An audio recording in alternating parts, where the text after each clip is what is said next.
Day 2 of Booty Boot Camp with Melanie Dawn. Today we're just starting standing. It's going to be a short and sweet one that might get your heart rate a little high, help with balance, definitely help with strengthening your glutes. So get started on your mat. We'll start standing.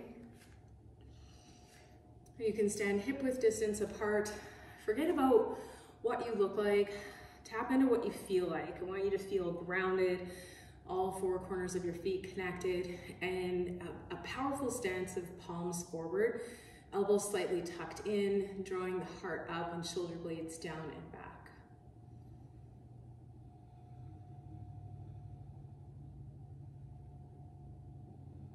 And we'll take the arms up overhead. So we'll go into a little bit of a moving meditation to start. Arms up overhead as you breathe in, and then exhale to fold forward. Halfway lift, and folding. Bringing the hands back up overhead. Slow, long breath in. Empty, fold. And if I'm going a little faster or slower than your breath, you will just follow your own breath. Halfway lift, strong flat back, and fold. One more time, rise up. And one more time, fold forward and hang there.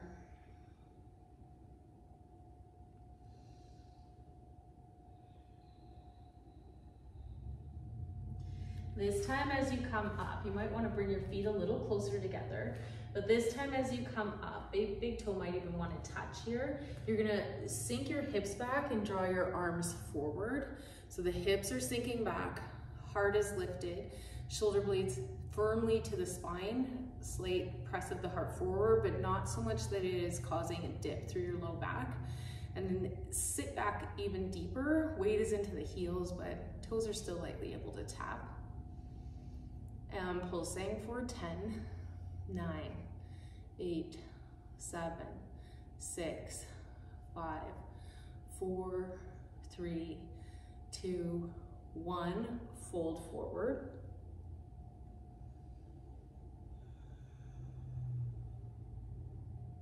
Things are starting to get loud here. I live in a construction zone, so I'm doing the best I can. You're really gonna have to tap into your inner yogi maybe. And then in breath, hands lift, hips sink back, chair pose, pulsing for 10, 9, 8, 7, 6, 5, 4, 3, 2, 1, fold.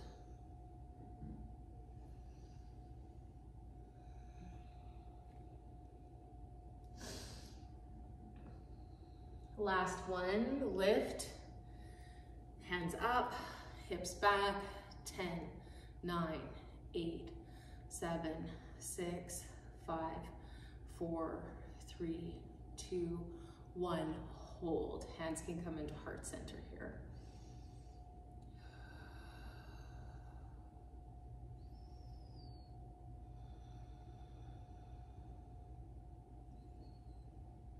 All right. More challenge. Press down through your right leg, lift your left knee up as hands come up overhead. Hold. Steady yourself. So you need to be totally stable. Warrior 3, left heel kicks back, hands reach forward, left hip stays down. So little baby toe is looking down. And then as you come back up, you're going to bring your hands to your heart center, lift your left knee up nice and high, and kick the heel out. Hold. In breath, hands rise up. Exhale, kick your heel back, warrior 3, hold.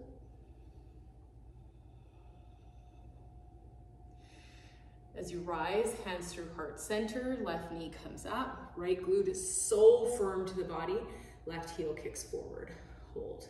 I know you're burning, I am too.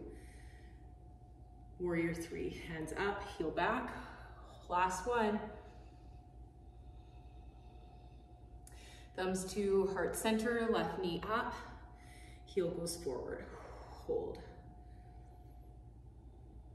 And both feet go down. Woo-wee! Feel that in my glutes.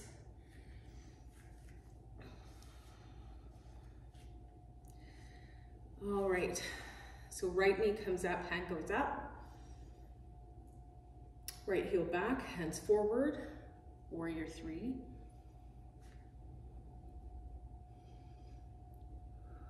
Hands through heart center, right knee up. Kick your heel forward, hold. Knee bends, hands go up, kick your heel back, warrior three.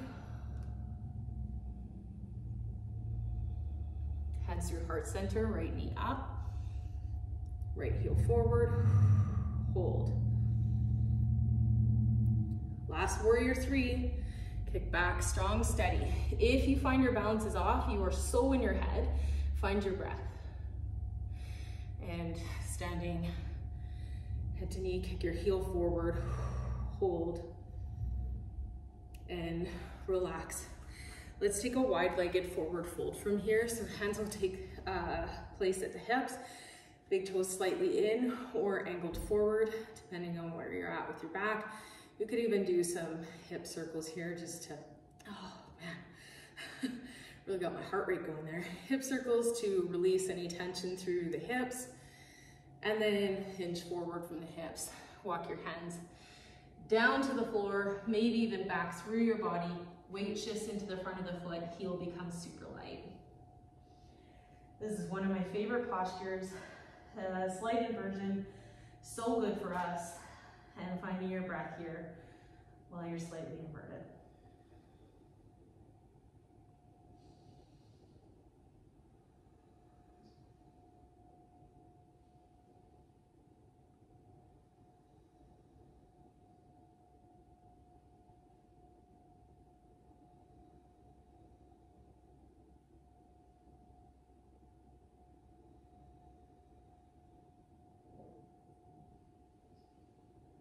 And then we'll come up to a halfway lift. So you do want to do this in stages. You can get quite dizzy. So you want to come up to a halfway lift where your heart is level with your head, and breathe in.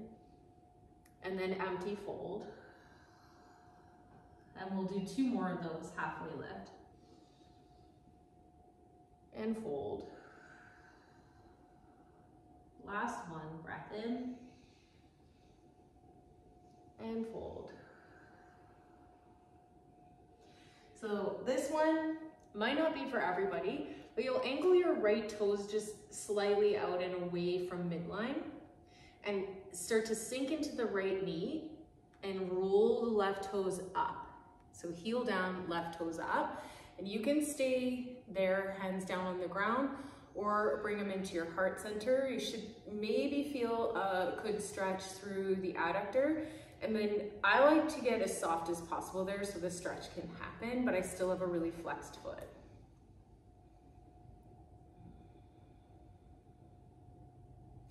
And you can choose your own adventure, either pull with your left heel, bending through the left knee, and then roll to the other side, or walk your hands down and make your way to the other side.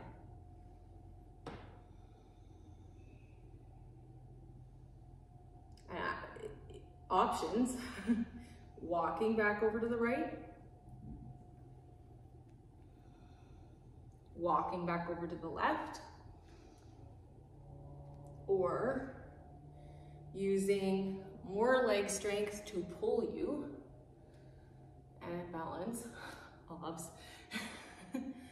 back and forth. So we'll either walk back and forth or roll back and forth like this. Landing lastly to the left knee bend. Hold. We'll come back through center and take a nice comfortable seat. This one's a bit of a deep hip opener. If you have tight hips, I would suggest grabbing a pillow or some kind of lift, semi-firm. Could be soft, but just maybe a little higher to have your hips on. especially if sitting in an easy seat like I am is difficult for you. You'll definitely want to elevate your hips. And again, you can have the one leg out in front instead of crossed. So we'll have the left knee and left shin on the bottom.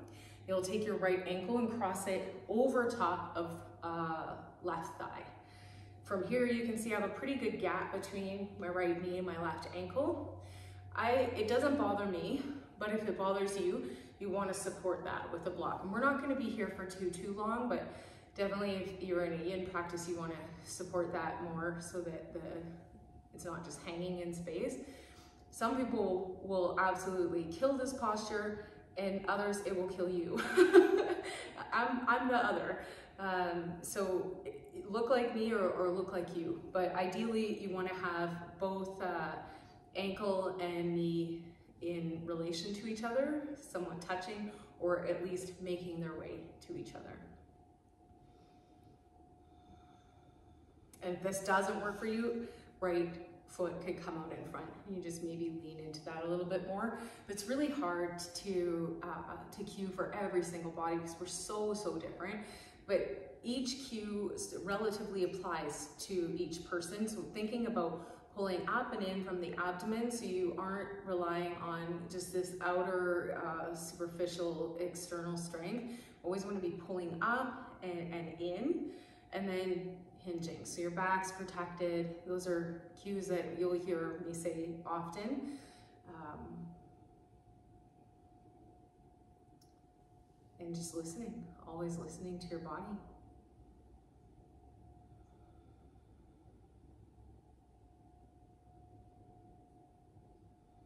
We have 3 more breaths here.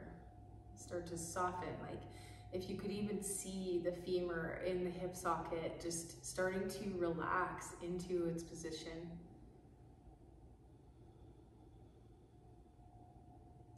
So actually, our bodies don't want to fight us. Our mind wants to. We get caught in energetic patterns of tension, and it's difficult to break out because the mind it reaches its threshold of where it had previously reached, and then it says we can't go any further. So knowing, is this someplace I've been before and I got hurt or got injured and now I'm scared to go there, or my whole family has been immobile, so now I'm scared to be mobile, like it's just out of my comfort zone. Everyone identifies with injuries, and I identify with injury too, so I'm gonna just stay injured instead of, is this true? And then we'll unwind. You can take the feet out nice and long, and just a nice hinge forward. So draping belly over thighs and taking a grip for the bottom of the foot, calf, or maybe even back a hamstring. I like my feet flexed at all times because I'm a spaz, but it's a good time to soften your feet here too. You just don't want to go to the point where you're actually holding your breath and things feel kind of stressful. You could hurt yourself there. Left leg is on the bottom, so left knee is bent, left ankle secured to your mat. Oh, that's a lie. Right ankle secured to the mat, right knee bent, and then crossing the left ankle over right thigh. Well, it wouldn't have killed us, but it definitely would have been pretty prejudiced towards the left side. And I like to kind of twist. I don't know if you noticed that on the other side, but I seem to want to turn and fall on top of my knee, just giving it a little bit of added pressure. I don't know if that's for you, but it's always felt good for me. So just really discover what feels good for me. And if you feel bad the next day, and I'm not talking about the kind of bad that's actually good for you, but if you feel like you've tweaked something, then revisit what you're doing inside your practice, because you truly are the best teacher for your own body.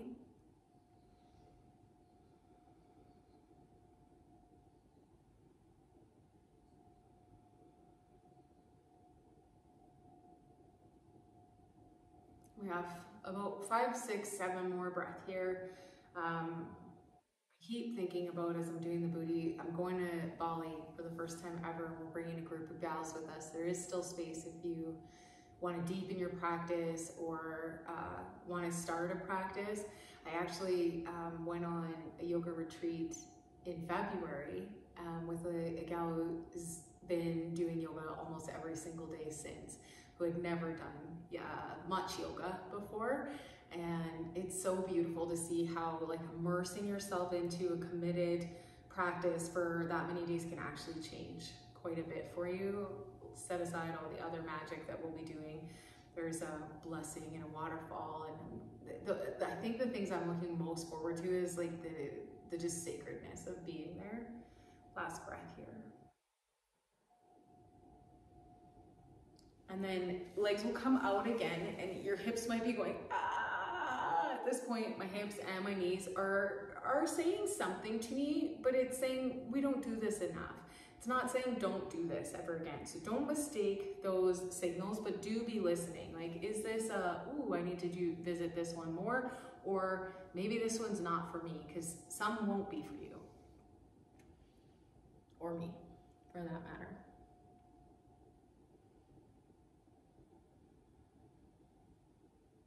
All right, and we'll close off here for today. That's day 2 in the books. You can do those postures at any time.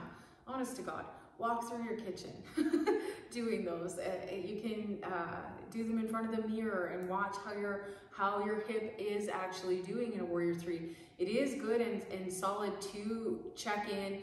I'm a pro mirror yogi. I think if we can't see ourselves in a mirror without having feelings about it, that's something that we probably need to experience more. Cancel me, send me hate mail, but I think you should love your body through all forms, and mine's looking a lot different as it used to. I'm in perimenopause right now, and I have more fluff than I've ever had in my entire life, but I still really enjoy watching my body go through the motions in the mirror. Do it as a witness. Do it as like, okay, I'm witnessing my body do this, instead of, oh, it should look like this. Let go of that stuff. I know I rattle around with it too. It's just wasted energy, but don't hate the mirror. I hate the stories that are attached to the mirror, and see the beauty first in everything. Namaste.